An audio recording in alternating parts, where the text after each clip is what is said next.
And it's match point for the Explorers.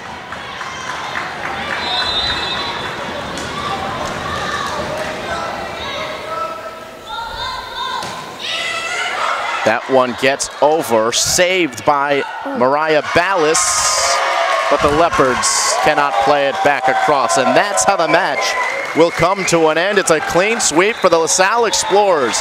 They had to work for it in set number 1. A little bit easier in sets 2 and 3.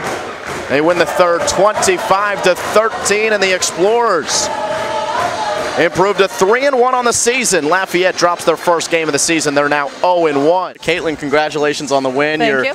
3-1 now. You got to feel pretty good about this start to the season. Yeah, it definitely feels good, and it always feels good to have a 3-0 win on your home court. So. Yeah, well, it was almost a little bit tougher than that. That first set was 29-27, but you pulled it out. Now, how big was that? What did that teach you about your team to be able to pull out that close set win?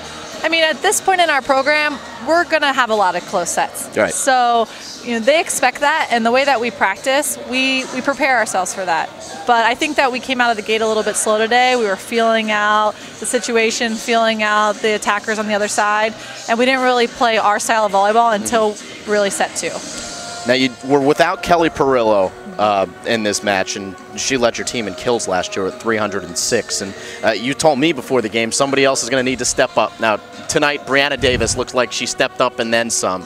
And just looking at the stats, 16 kills, hit 452. She was just in the zone from start to finish. What impressed you about her? I mean, we had a conversation with Bria at the beginning of the day where we said, we don't need you to go up and make 10-foot line kills. We need you to play consistent, controlled volleyball, and that's what she did, and she found open space on the court. And then once she got her flow a little bit, she was able to go up and swing and attack a little bit harder. But I was extremely impressed with Bri. I think the team rallied around her, and she really stepped up today. Obviously, you scored 29 points in that first set.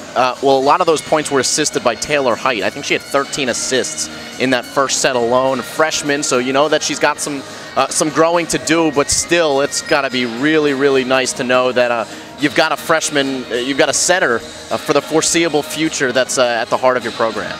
I mean, the setter is kind of like the quarterback of the volleyball team, and Taylor has a maturity about her that's way above her years, and she goes on the court and remains calm under a lot of pressure, but she's also extremely offensive. So she's able to attack the ball as well, and I think that helps take some pressure off of our attackers. So I've been really impressed with Taylor over the past 2 weekends, and I see a great future ahead for her. Yet side Sharitz keeps it alive, and then shoved to the back row by Height, and 2 blocks up front. Bryanna Davis and Rachel Carr say no.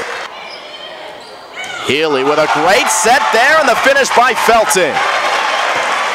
What a great start to the season for you guys. You've got the New Orleans Invitational, then you've got Delaware State, then the Volley in the Valley and Fairleigh Dickinson, and then the conference play starts up. And you got to be excited based on how this season has started. We are, and our goal, as always, is just to improve on our win-loss record from last year, but it's also to start being competitive with the top teams in our conference and also be competitive within the Big Five here in Philadelphia. So that's what our end goals are, and every time we go out, that we just take every match one at a time. So we'll start preparing for Eastern Washington on Friday.